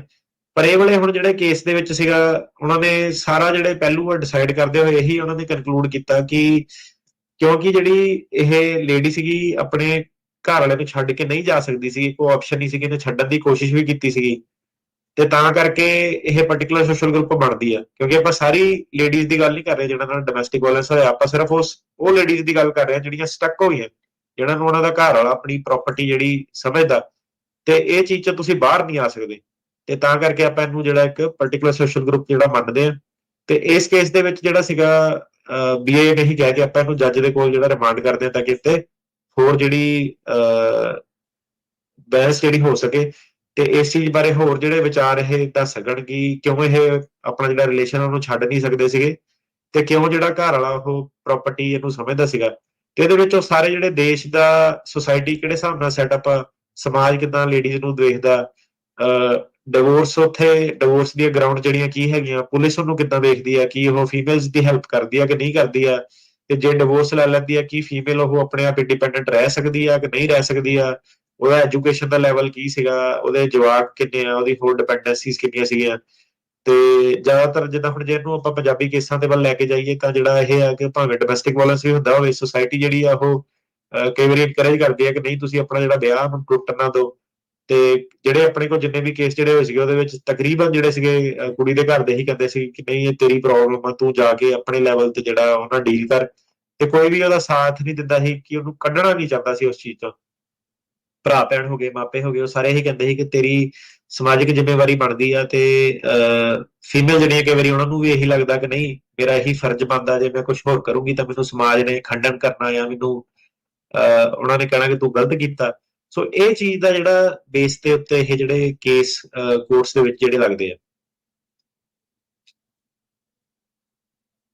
ਜੀ, ਸੋ ਬਿਲਕੁਲ ਸਰੋਤਿਆਂ ਵਾਸਤੇ ਇਹੀ ਅੱਜ ਅਸੀਂ ਡਿਸਕਸ ਕਰ ਰਹੇ ਹਾਂ ਜਿਹੜਾ ਡੋਮੈਸਟਿਕ ਵਾਇਲੈਂਸ ਨੂੰ ਲੈ ਕੇ, ਤੇ ਹੋਰ ਇਹ ਵੀ ਦੱਸਦੇ ਜਾਈਏ ਡੋਮੈਸਟਿਕ ਵਾਇਲੈਂਸ ਜਿਹੜੀ ਆ ਕੱਲੀ ਲੇਡੀਜ਼ ਦੇ ਅਗੇਂਸਟ ਨਹੀਂ ਹੁੰਦੀ, ਬੰਦਿਆਂ ਦੇ ਅਗੇਂਸਟ ਵੀ ਬਹੁਤ ਹੁੰਦੀ ਆ। ਇਹ ਵੀ ਬਹੁਤ ਕੇਸ ਆਏ ਹੈਗੇ ਜੀ, ਬੰਦਿਆਂ ਦੇ ਅਗੇਂਸਟ ਵੀ ਬਹੁਤ ਹੁੰਦੀ ਹੈ, ਪਰ ਉਹਦੇ ਵਿੱਚ ਉਹ ਵਾਲਾ ਪਹਿਲੂ ਆ ਜਾਣਾ ਤੁਹਾਡਾ ਕਿ ਜਿਹੜਾ ਤੁਸੀਂ ਐਸਟੈਬਲਿਸ਼ ਕਰਨਾ ਹੁੰਦਾ ਕਿ matter of ARC the ground, ਕਿ ਤੁਸੀਂ ਸਿਰਫ ਡੋਮੈਸਟਿਕ ਵਾਇਲੈਂਸ ਦੇ ਬੇਸ ਤੇ ਤੁਹਾਨੂੰ ਅਸਾਈਲਮ ਦਾ ਕਲੇਮ ਨਹੀਂ ਮਿਲਦਾ, ਹੋਰ ਵੀ ਜਿਹੜੀਆਂ ਚੀਜ਼ਾਂ ਆ ਜਾਂਦੀਆਂ। ਤੇ ਬੰਦਿਆਂ ਦੇ ਕੇਸ ਦੇ ਵਿੱਚ ਇਹ ਡੋਮੈਸਟਿਕ ਵਾਇਲੈਂਸ ਜੇ ਤੁਸੀਂ ਗੱਲ ਕਰੋ ਕਿ ਕ੍ਰਿਮੀਨਲ ਲੈਵਲ ਦੇ ਉੱਤੇ ਕੀ ਉਹਦੇ ਉੱਤੇ ਕੇਸ ਬਣ ਸਕਦਾ ਸਾਰਾ, ਉਹ ਤਾਂ ਹੋ ਸਕਦਾ, ਪਰ ਜਿਹੜਾ ਅਸਾਈਲਮ ਦਾ ਕੇਸ ਆ, ਉਹਦੇ ਵਿੱਚ ਤੁਹਾਨੂੰ ਪੂਰਾ ਜਿਹੜਾ ਆਪਣਾ ਸੁਸਾਇਟੀ ਐਟ ਲਾਰਜ ਕਿ ਉਹ ਕਿੱਦਾਂ ਵੇਖਦੀ ਆ ਕਿ ਕੀ ਇਹ ਬੰਦਾ ਛੱਡ ਕੇ ਜਾ ਸਕਦਾ ਸੀਗਾ ਕਿ ਨਹੀਂ ਛੱਡ ਕੇ ਜਾ ਸਕਦਾ ਸੀਗਾ। ਸੋ ਬੰਦਿਆਂ ਦੇ ਕੇਸ ਜਿਹੜੇ ਉਹ ਚੈਲੰਜ ਹੋ ਜਾਣੇ, ਅਜੇ ਤੱਕ ਮਤਲਬ ਕਿ ਪ੍ਰੈਸੀਡੈਂਟ ਨਹੀਂ ਕੋਈ ਆਇਆ, ਬਟ ਆਫ ਕੋਰਸ ਇਹਦੇ ਵਿੱਚ ਬੰਦਾ ਵੀ ਆ ਸਕਦਾ, ਪਰ ਜਿਹੜਾ ਸਮਾਜਿਕ ਜੇ ਮੰਨ ਲਓ ਕਿ ਤੁਸੀਂ ਏਦਾਂ ਦੀ ਕੰਟਰੀ ਚਾਹੁੰਦੇ ਜਿਹੜੀ ਹੈਗੀ ਇੱਕ ਪੈਟਰੀਆਰਕਲ ਕੰਟਰੀ ਹੈ ਕਿ ਜਿਹਦੇ ਵਿੱਚ ਕਿ ਮਰਦਾਂ ਦਾ ਜ਼ਿਆਦਾ ਜਿਹੜਾ ਬੋਲਬਾਲਾ, ਤੇ ਫਿਰ ਉਹਦੇ ਵਿੱਚ ਤੁਹਾਨੂੰ ਥੋੜੀ ਜਿਹੀ ਇਹ ਪ੍ਰੋਬਲਮ ਜ਼ਰੂਰ ਆ ਜਾਣੀ ਕਿ ਤੁਸੀਂ ਪਾਰਟਿਕੂਲਰ ਸੋਸ਼ਲ ਗਰੁੱਪ ਕਿੱਦਾਂ ਜਿਹੜਾ ਉਹ ਸਟੈਬਲਿਸ਼ ਕਰੋਗੇ। ਪਰ ਹਾਂਜੀ ਇਹ ਜਿਹੜਾ ਕ੍ਰਾਈਮ ਹੈ ਇਹ ਤਾਂ ਦੋਨੋਂ ਪਾਸੇ ਜਿਹੜਾ ਚੱਲਦਾ, ਫੀਮੇਲ ਵੀ ਜਿਹੜੀਆਂ ਹੈਗੀਆਂ ਉਹ ਵੀ ਵਾਇਲੈਂਸ ਜਿਹੜੀਆਂ ਕਰ ਸਕਦੀਆਂ ਵਾ, ਨੋ ਡਾਊਟ। ਜੀ। ਸੋ ਇੱਕ ਵਾਰੀ ਫੇਰ ਸਰੋਤਿਆਂ ਨੂੰ ਦੱਸਦੇ ਜਾਈਏ, ਅਟਾਰਨੀ ਜੇ ਤਿਰਕੀਆਣਾ ਉਹਨਾਂ ਦੇ ਆਫਿਸ ਦਾ ਟੈਲੀਫੋਨ ਨੰਬਰ ਹੈਗਾ 415 909 0503 4159090503 ਤੇ ਇਹਨਾਂ ਦਾ ਆਫਿਸ ਹੈਗਾ 377 ਸਾਊਥ ਡੈਨੀਅਲ ਵੇ ਸੈਨੋਜ਼ੇ, 에ਅਰਪੋਰਟ ਦੇ ਲਾਗੇ ਆ ਸੈਨੋਜ਼ੇ ਦੇ ਵਿੱਚ। ਤੇ ਬਹੁਤ ਸਾਰੇ ਜਿਹੜੇ ਸਾਡੇ ਸਰੋਤੇ ਆ, ਅਸੀਂ ਮਾਫੀ ਮੰਗਦੇ ਹਾਂ, ਅਸੀਂ ਤੁਹਾਡੇ ਜਿਹੜੇ ਕੁਐਸਚਨਸ ਆ ਅੱਜ ਨਹੀਂ ਲੈ ਸਕਦੇ, ਪਰ ਬਹੁਤ ਸਾਰੇ ਐਪਰੀਸ਼ੀਏਟ ਕਰ ਰਹੇ ਆ ਜੇ ਭਾਜੀ ਉਹਨਾਂ ਨੂੰ ਪਈ ਤੁਸੀਂ ਬਹੁਤ ਵਧੀਆ ਜਾਣਕਾਰੀ ਦਿੰਦੇ ਆ। ਈਵਨ ਸਾਡੇ ਵਕੀਲ ਡਿਫਰੈਂਟ ਆ ਪਰ ਸਾਨੂੰ ਬਹੁਤ ਨੌਲੇਜ ਮਿਲ ਰਿਹਾ ਹੈਗਾ। ਜੀ, ਇੱਕ ਮੈਂ ਕਰੈਕਸ਼ਨ ਕਰਨੀ ਸੀ, ਪਹਿਲਾਂ ਸਾਡਾ ਪਹਿਲਾਂ ਵਾਲਾ 에ਅਰਪੋਰਟ ਦੇ ਕੋਲ ਸੀਗਾ, ਹੁਣ ਆਪਾਂ ਮੂਵ ਹੋ ਗਏ ਤੇ ਜਿਹੜਾ ਐਡਰੈਸ ਸਹੀ ਹੈ 377 ਸਾਊਥ ਡੈਨੀਅਲ ਵੇ। ਜੀ ਪਰ ਇਹ ਵੀ 에ਅਰਪੋਰਟ ਫੇਰ ਵੀ ਲੱਗੇ ਹੀ ਆ ਉੱਥੇ। ਹਾਂਜੀ ਹਾਂਜੀ ਹਾਂਜੀ, ਐਡੀ ਹੈਗਾ ਦੂਰ ਲੱਗੀ ਨਹੀਂ ਹੈ। ਹੈ। ਹਾਂਜੀ ਜੀ ਜੀ, ਮੈਂ ਤਾਂ ਕਹਿੰਦਾ ਤੁਹਾਡੇ ਆਫਿਸ ਜਾਂ ਸੋ ਹਾਈਵੇ ਵੀ ਬਿਲਕੁਲ ਲੱਗੇ ਹੀ ਹੈਗੇ ਆ, 880 ਤੇ 101। ਹਾਂਜੀ, ਇੱਕ ਵਾਰੀ ਸਾਡੇ ਆਫਿਸ ਦੇ ਲਾਗੇ ਕੋਈ ਬੰਦਾ ਟਰੱਕ ਖੜਾ ਕਰਕੇ ਭੱਜ ਗਿਆ ਸੀ। ਤੇ ਮੈਂ ਦੂਜੇ ਨੂੰ ਪੁੱਛਿਆ, ਮੈਂ ਕਿਹਾ ਇਹ ਬੰਦਾ ਟਰੱਕ ਲੈਣ ਹੀ ਨਹੀਂ ਆਇਆ। ਕਹਿੰਦਾ ਯਾਰ ਅੱਛਾ ਅੱਜ ਜੀ। ਕੱਲ੍ਹ ਬਹੁਤ ਮਾੜਾ ਹਾਲ ਚੱਲਦਾ ਤੇ ਲੋਨ ਲੂਨ ਹੋਣਾ, ਕਿੱਦਾਂ ਪੁਲਿਸ ਟਿਕਟਾਂ ਟੁਕਟਾਂ ਲੈ ਕੇ, ਤੇ ਪਲੀਜ਼ ਸਾਡੇ ਆਫਿਸ ਦੇ ਲਾਗੇ ਟਰੱਕ ਨਾ ਛੱਡ ਕੇ ਜਾਇਆ ਕਰੋ। ਉਹ ਗੁਆਂਢੀ ਮੈਨੂੰ ਕਹੇ, ਕਹਿੰਦਾ ਯਾਰ ਕਲਾਇੰਟ ਦੇ ਟਰੱਕ ਛੱਡ ਕੇ ਚੱਲ ਗਿਆ, ਉਹ ਲੈਣ ਹੀ ਨਹੀਂ ਆਇਆ। ਪਤਾ ਨਹੀਂ ਬਾਅਦ ਚ ਉਹਨਾਂ ਨੇ ਸ਼ਾਇਦ ਪਤਾ ਨਹੀਂ ਫਾਈਨੈਂਸ਼ੀਅਲ ਪ੍ਰੋਬਲਮ ਹੋਣੀ ਹੈ ਕਿੱਦਾਂ। ਟੋ ਕੀਤਾ ਸੀ ਜੀ। ਸੋ ਇਹਦੇ ਚ ਫਾਈਨਲ ਕਨਕਲੂਜਨ ਫਿਰ ਕੇਸ ਦਾ ਕੀ ਹੋਇਆ ਸੀ? ਫਾਈਨਲ ਜੀ ਇਹ ਕੇਸ ਫਿਰ ਥੱਲੇ ਇਮੀਗ੍ਰੇਸ਼ਨ ਕੋਰਟ ਕੋ ਗਿਆ ਤੇ ਇਵੈਂਚੁਅਲੀ ਇਹ ਜਿੱਤ ਗਏ ਸੀਗੇ। ਤੇ ਕਨਕਲੂਜਨ ਇਹੀ ਸੀਗਾ ਕਿ ਜਿਹੜੀਆਂ ਗੁਆਟੇਮਾਲਾ ਦੀਆਂ ਵੂਮਨ ਜਿਹੜੀਆਂ ਮੈਰਿਟਲ ਰਿਲੇਸ਼ਨਸ਼ਿਪ ਨੂੰ ਛੱਡ ਨਹੀਂ ਸਕਦੀਆਂ, ਉਹ ਪਾਰਟਿਕੂਲਰ ਸੋਸ਼ਲ ਗਰੁੱਪ ਆ, ਕਿਉਂਕਿ ਉਹ ਸਮਾਜ ਹੈ ਇਦਾਂ ਦਾ।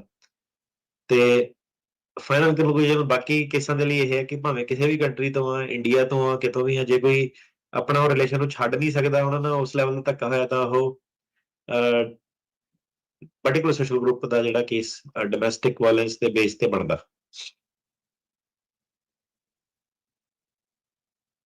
ਜੀ ਸੋ ਬਹੁਤ ਬਹੁਤ ਧੰਨਵਾਦ ਅਟਾਰਨੀ ਜੇ ਤਿਰਕੀਆਣਾ ਜੀ। ਜੀ ਥੈਂਕ ਯੂ ਜੀ। Thank you. ਇੱਕ ਵਾਰੀ ਫੇਰ ਪੰਜਾਬੀ ਰੇਡੀਓ ਯੂਐਸਏ ਦੇ ਸਰੋਤਿਆਂ ਨੂੰ ਮੇਰੇ ਵੱਲੋਂ ਬਹੁਤ ਹੀ ਪਿਆਰ ਤੇ ਸਤਿਕਾਰ ਭਰੀ ਸਤਿ ਸ਼੍ਰੀ ਅਕਾਲ, ਤੇ ਸੁਣਦੇ ਰਹੋ ਪੰਜਾਬੀ ਰੇਡੀਓ ਯੂਐਸਏ।